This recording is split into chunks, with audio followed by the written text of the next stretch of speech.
আসসালামু আলাইকুম ওয়া রাহমাতুল্লাহি ওয়া বারাকাতুহু। যে যেখান থেকে ভিডিওটি দেখতেছেন সবাইকে জানাই মনের অন্তঃস্থল থেকে ভালোবাসা ও অভিনন্দন। ব্রেকিং নিউজ সেটি হচ্ছে অন্তর্বর্তীকালে সরকার ডক্টর ইউনূস তিনি সেফ এক্সিট নিচ্ছে অতি দ্রুত।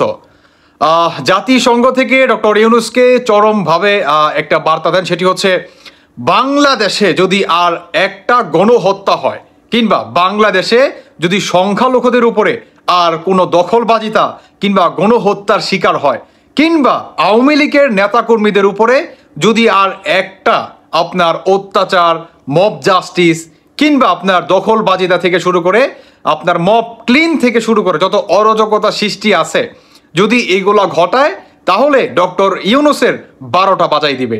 অন্যদিকে আমাদের বাংলাদেশের অন্তর্বর্তীকালে সরকারকে জাতিসংঘ আরেকটি বার্তা দেয়, সেটি হচ্ছে আপনার জুলাই মাসে কিংবা আগস্ট মাসে থেকে শুরু করে এই আপনার আইনমন্ত্রী আসিফ নজরুল উনি যে আইন করে আপনার সমস্ত কিছু বন্ধ করে দেয় কিংবা এই আপনার সরকারের বিরুদ্ধে, এই অন্তর্বর্তীকালে সরকারের বিরুদ্ধে কেউ কোনো পদক্ষেপ কিংবা স্টেপ নিতে পারবে না। এটা কেন করলো? এটা কি আপনার একটা জানায় জাতিসংঘ ডক্টর ইউনূসের কাছে এই বিষয়ে জানতে চায় যে কেন বন্ধ করা হলো। অন্যদিকে আওয়ামী লীগের যারা নাকি আপনার দখলবাজিতার শিকার হয়েছে, যারা নাকি মব জাস্টিসের শিকার হয়েছে, যারা নাকি আপনার গণহত্যার শিকার হয়েছে, প্রত্যেকটার বিচারের দাবি জানাইছে কিংবা একটা লিস্ট চাইছে এই আপনার ডক্টর ইউনূসের কাছে। এখন ডক্টর ইউনূস পড়ছে চরম বিপাকে যে এত কিছু তো হায় আমি কিভাবে দিব। কারণ আপনার জাতিসংঘ থেকে কিন্তু আরও একটি বার্তা কিন্তু স্পষ্টভাবে দিছে যে পুলিশ গণহত্যা, থানা লুটপাট যে বা যারা নাকি ঘটাইছে কিংবা যে বা যারা নাকি এটার সাথে জড়িত সবাইকে আইনের আওতায় আনতে হবে অতি দ্রুত। যদি এটা না করতে পারে তাহলে ডক্টর ইউনূসকে আপনার আন্তর্জাতিক যে ট্রাইব্যুনাল গঠিত করছে কিংবা আইসিসির মাধ্যমে যে আপনার আওয়ামী লীগের যে বিচার নির্ধারিত করছে কিংবা বিচার যে চালাচ্ছে কিংবা এটার যে বর্তমান চলমান, এটা নিয়েও কি আপনার জাতিসংঘ একটা প্রশ্ন তোলে যে আগস্ট মাসের আওয়ামী লীগকে যারা নাকি গণহত্যা করছে, পুলিশ হত্যা করছে, থানা লুটপাট করছে, এই বিষয়ে ডক্টর ইউনূসের কোনো পদক্ষেপ থাকে না কিংবা আইন করে কেন বন্ধ করে দেওয়া হলো, এই বিষয়ে জানতে চাইছে।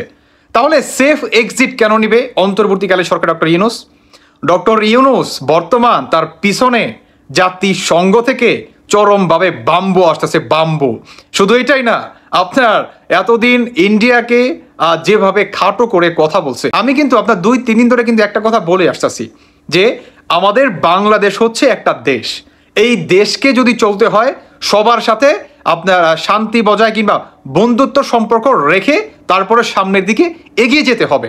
কিন্তু না, আপনার এই অন্তর্বর্তীকালে সরকার ডক্টর ইউনূস তিনি কি সমন্বয়কদের কথায় অমুককে হুমকি, এই ঘন্টার ভিতরে আপনার কি বলে এই ইন্ডিয়াকে দখল করব, ওইটা দখল করব, সেটা দখল করব, মানে বৈদেশিকদের কথায় একের পর এক একটা যে আলটিমেটাম দেয়, এটাই কি কাল হয়ে দাঁড়াইছে আমাদের বাংলাদেশের উপরে। কিভাবে? আপনারা অনেকে জানেন যে ডোনাল্ড ট্রাম্প আর হচ্ছে নরেন্দ্র মোদীর একটা বৈঠক হয় আপনার হোয়াইট হাউসে। সেখানে আপনার যে নরেন্দ্র মোদীকে আমাদের বাংলাদেশের যে আপনার শান্তি বজায় রাখার ক্ষেত্রে কিংবা আপনার দেশ পাশাপাশি হওয়ার ক্ষেত্রে আপনার মোদীর উপরে দায়িত্ব দেয় যে বাংলাদেশে কিভাবে শান্তি ফিরিয়ে আনা যায়, বাংলাদেশে কিভাবে গণতন্ত্র ফিরিয়ে আনা যায়, বাংলাদেশে কিভাবে পুনরায় আওয়ামী লীগকে প্রতিষ্ঠিত করা যায় কিংবা আপনার নির্বাচনে সক্রিয়ভাবে আপনার অবস্থান নেওয়া যায়। এটার জন্য কি সম্পূর্ণ আপনার এই যে হ্যান্ড ওভারটা সেটা কি আপনার ডোনাল্ড ট্রাম্প মোদীকে করে। তাহলে সেফ এক্সিট কিভাবে নিচ্ছে? সেটি হচ্ছে জাতিসংঘ থেকে আরও একটি বিষয় বলে যে অন্তর্বর্তীকালে সরকার ডক্টর ইউনূস আপনি শান্তিপ্রিয়ভাবে আপনাকে নোবেল দেওয়া হয়, কিন্তু আপনি এই নোবেলের কতটুকু মর্যাদা রাখতে পারছেন? বহির্বিশ্বে এখন পর্যন্ত যে বা যারা নাকি নোবেল প্রাপ্ত কিংবা যারা নাকি নোবেলটা পাইছে সবাই আপনার তাদের ব্যাকগ্রাউন্ডে কি এই ধরনের কোনো কেলেঙ্কারি কিন্তু নাই। আর এই অন্তর্বর্তীকালে সরকার তিনি যখন নাকি 8ই আগস্টে আপনার কি বলে মানে সংবিধানে তিনি শপথ নেয় কিংবা বাংলাদেশের সরকারের চেয়ারে তিনি বসে, তখন কিন্তু তিনি আপনার আওয়ামী লীগের সরকার হয় নাই, তিনি বিএনপি সরকার হয় নাই, তিনি কি সরকার হয়েছে জঙ্গিবাদীদের, তিনি সরকার হয়েছে এই গণ অভ্যুত্থানকারীদের কিংবা আপনার বৈষম্য বিরোধী যারা নাকি আন্দোলন ছিল এদের সরকার হয়েছে। এটাও কি জাতিসংঘ হিসাব চাইছে। মানে সব কিছু মিলিয়ে অন্তর্বর্তীকালে সরকারের একটাই বক্তব্য যে আমাকে ছেড়ে দেন, আমি আমার কাজে যেতে পারলেই বাঁচতে চাই, কিংবা আমি বেঁচে যাই, আমি আর এই দায়িত্ব পালন করতে চাই না। আপনারা আপনাদের মতো থাকেন, আমাকে ছেড়ে দেন, আমাকে এই দায়িত্ব থেকে আপনারা বিতাড়িত করেন, কিংবা আমার জায়গায় আপনারা নতুন কোনো প্রধান উপদেষ্টা নিয়োগ অতি দ্রুত করে নেন, আমি আমার কাজেই যেতে পারলে বেঁচে যাই। কেন আপনি কেন এখন বেঁচে যাবেন? ও আপনার বন্ধুদের এখন যে আপনার ডোনাল্ড ট্রাম্প আপনার নিষেধাজ্ঞা করে দিছে, আন্তর্জাতিক যে ট্রাইব্যুনালে যে আপনার চিফ প্রসিকিউটর ছিল ওনাকে নিষেধাজ্ঞা করে দিছে, কিংবা আইসিসির যে প্রধান ছিল আপনার মিস্টার করিম খান ওনাকেও নিষেধাজ্ঞা করে দিছে, কিংবা আইসিসিকে নিষিদ্ধ করছে। এটার জন্য আপনি বলতেছেন যে আপনার জায়গায় গেলে আপনি বেঁচে যান? হ্যাঁ, বাংলাদেশটাকে একটা রসতলের জায়গায় নিয়ে আপনার সেনাবাহিনীর মতো একটা শান্তিপ্রিয় যে ছিল এদেরকেও আপনি স্যাংশন খাওয়ায়া এখন বলতেছেন যে আপনি সেফ এক্সিট নিতে পারলেই আপনি বেঁচে যান, কিংবা নতুন কোনো আপনার প্রধান উপদেষ্টাকে আপনারা নিয়োগ করেন। হ্যাঁ, কেন কেন?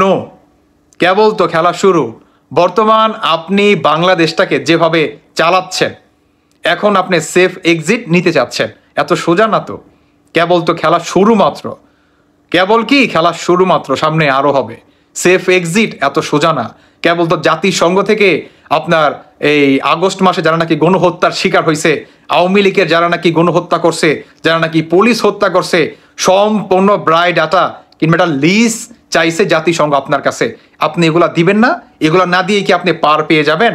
এত তো সোজা না। ও লন্ডন থেকে আওয়ামী লীগের নেতাকর্মীরা জাতিসংঘের কাছে আপনার নোবেল বাতিলের জন্য একটা দরখাস্ত করছে ব্রিটিশের কাছে। এটার জন্য কি আপনি চাইতেছেন না, সেফ এক্সিট চাইতেছেন? এত সোজা?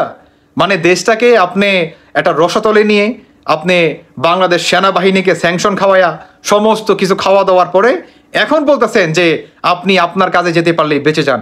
তাহলে আপনি আগে কেন এই পদ থেকে পদত্যাগ করলেন না? কেন কেন আপনি আওয়ামী লীগের উপরে এভাবে অরাজকতার সৃষ্টি চালাইলো, মব জাস্টিস চালাইলো, পুলিশের উপরে গণহত্যা করলো? কেন আপনি এটার প্রতিবাদ করলেন না? কিংবা ধানমন্ডির 32 নাম্বার যে আপনার ঐতিহাসিক কিংবা বাংলাদেশের স্বাধীনতার একটা সর্বভৌমত্ব একটা যে জায়গা, একটা স্মৃতি, সেটাকেও ভেঙে গুড়িয়ে দিল বোল্ডেজার দিয়ে। কেন আপনি এটার প্রতিরোধ করলেন না? কেন করলেন না? শেখ হাসিনা তো বক্তব্য রাখছে রাত 9টা বাজে, আর এই বোল্ডেজার দিয়ে ভেঙে দিচ্ছে সন্ধ্যা 6টা বাজে। বোল্ডেজার কি আগে থেকে রেডি ছিল না? আগে থেকে কি রেডি করে রাখেন নাই? যে শেখ হাসিনার বক্তব্য তো ছিল একটা বাহানা মাত্র। মানে আপনাদের বিষয়টা বা আপনাদের উপস্থাপনাটা আপনারা এভাবে করছেন যে ধানমন্ডি 32 নাম্বার বা ভাঙার এক পরিকল্পনা আপনাদের আগে থেকে ছিল, কিন্তু শেখ হাসিনার বক্তব্যকে উদ্দেশ্য করে স্ট্রং একটা ভূমিকা লাগবে, সেই ভূমিকাটাই পালন করছেন আপনারা। এবং এই রিজন দেখায়া আপনারা কি ধানমন্ডির 32 নাম্বার এবং ভাষা আন্দোলন করে যেখান থেকে নাকি ভাষণ দিছে সমস্ত কিছু ভেঙে গড়িয়ে দিছেন। কেন আপনি এখন সেফ এক্সিট চাচ্ছেন? বাংলাদেশটাকে তো শেষ করে দিচ্ছেন। কেন আপনি এদেরকে শক্ত হাতে প্রতিরোধ করলেন না? যখন নাকি জাতিসংঘ থেকে এটার হিসাব চাইলো বা এটার চাইলো, জানতে চাইলো, রিজন জানতে চাইলো, কিংবা একটা জানতে চাইলো, তখন আপনি বলেন যে এদেরকে আমি শক্ত হাতে এখন থেকে প্রতিরোধ করতে হবে। কেন আপনি আগে করলেন না? কিংবা সেখানে সেনাবাহিনীও যায়, সেনাবাহিনীকে ভুয়া ভুয়া বলে সবাই সম্বোধন করলো, কেন সেখানে সেনাবাহিনী শক্ত কোনো অবস্থান নিল না? কেন সেনাবাহিনী তখন এদেরকে শক্ত হাতে প্রতিরোধ করলেন না? কিংবা কেন সেনাবাহিনী সেখান থেকে চলে আসলো ছাত্রদের মুখের ভুয়া ভুয়া সম্বোধন শুনে? এটাই কি আপনার সেনাবাহিনীর অবস্থান? কিংবা এটাই কি সেনাবাহিনীর আসল ভূমিকা? না তো। কারণ সেনাবাহিনী আপনার দল চিনে না, সেনাবাহিনী কোনো রাজনৈতিক কোনো ফেস চিনে না, কোনো সমর্থক চিনে না। সেনাবাহিনী চিনে কাকে? দেশের জনগণকে, দেশের আপনার সার্বভৌমত্বকে, দেশের সম্পদকে। তাহলে স্বাধীনতার মতো একটা এত বড় একটা সম্পদ যখন নাকি ভেঙে গুড়িয়ে দিল, তখন কেন সেনাবাহিনীর এই অবস্থান ছিল? কিংবা এই অন্তর্বর্তীকালে সরকার আপনি কেন কোনো স্ট্রং ভূমিকা পালন করলেন না? কেন আপনি এখন সেফ এক্সিট চাচ্ছেন? কি পিছন থেকে বাম্বু আসা শুরু করেছে? না, শুরু করেছে কেবল তো শুরু মাত্র। আপনি সেফ এক্সিট নেবেন আর আপনাকে কি মনে হয় সেফ এক্সিট নিয়ে আপনি পার পেয়ে যাবেন? এত সোজা না। সমস্ত কিছুর দায়ভার এখন একমাত্র আপনি।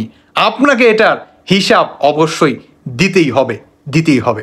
দর্শক বন্ধুরা, বাকিটা আপনাদের ব্যক্তিগত মতামত অবশ্যই জানিয়ে যাবেন। ধন্যবাদ সবাইকে। আল্লাহ হাফেজ।